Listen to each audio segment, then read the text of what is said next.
Të nderuar kolegë, ftoj kandidatin për kryeministër, zotin Albin Kurti, për të paraqitur përbërjen e kabinetit qeveritor, si dhe ekspozen e tij për mandatin e ardhshëm qeverisës. Zoti kryeministër, fjala për ju.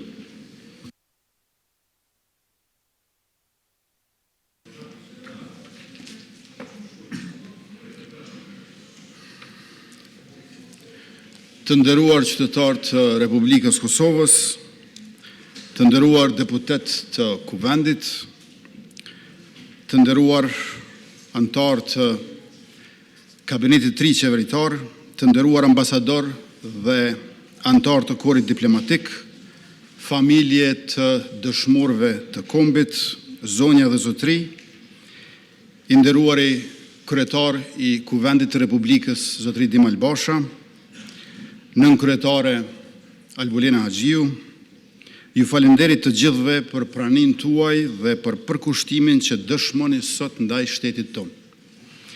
Sot mbi 6 muaj që prej thirrjes së seancës konstituive me 15 prill, më në fund kemi kuvend të konstituar dhe kemi arritur në pikën e formimit të qeverisë si materializim i rezultatit të zgjedhjeve të 9 shkurtit si vjet. Kjo është një vonesë pa precedent në historinë e Republikës, ku 5 nga këta 6 muaj deputetët ishin duke pritur gjykatën kushtetuese. Kjo vonesë ka ndikuar në mbarvajtjen e punëve shtetërore, janë vonuar marrëveshjet ndërkombëtare, plani i rritjes me Bashkimin Evropian, proceset e reformave dhe është lënduar besueshmëria e shtetit tonë para partnerëve tonë ndërkombëtar. Në këto 6 muaj, përpjekjet për ndërtimin e një shumice qeverisëse nuk dhanë rezultat.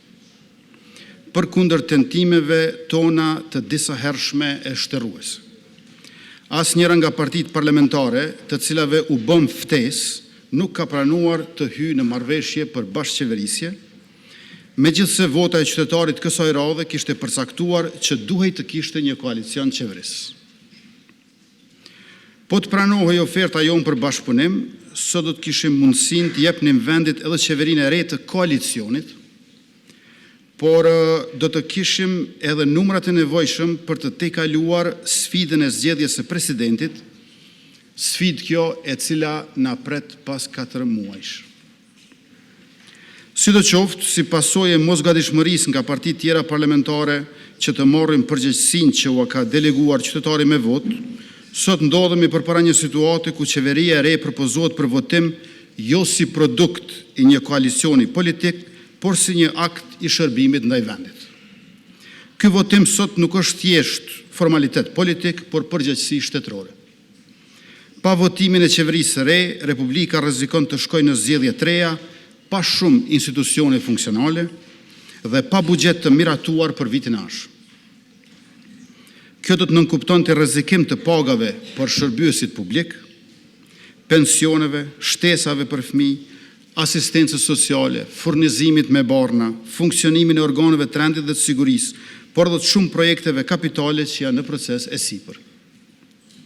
Një vend pa buxhet është një vend që nuk mund të ecë përpara.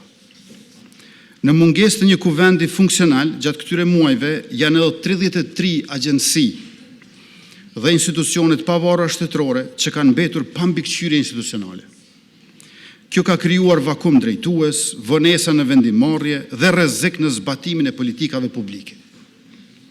Ngjajshëm çdo ditë pa qeveri me kompetenca të plota është një ditë humbje për zhvillimin, për qytetarin dhe për shtetin. Për më tepër, përderisa nuk votohet qeveria e re, kjo nënkupton zgjatje e mandatit të qeverisë në detyrë. Pra qeveri do të ketë, vetëm se deputetët e kanë të pamundur ta mbikëqyrin dhe të kërkojnë llogari nga një qeveri në detyrë, të cilën nuk e kanë votuar si legjislaturë e re.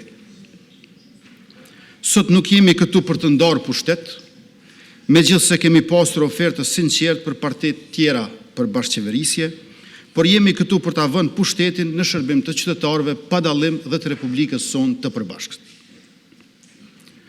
Prandaj ftoj secilin deputet kuvendit që sot kur qeveria të hidhet në votim, të votoj jo thjesht për interes partijak, por për interesin publik e shtetëror që të japim vendit qeverinë e re të prodhuar nga rezultati zgjedhor i nënshkurtit dhe të mundësojmë institucioneve vijimësi duke votuar buxhetin e vitit tash.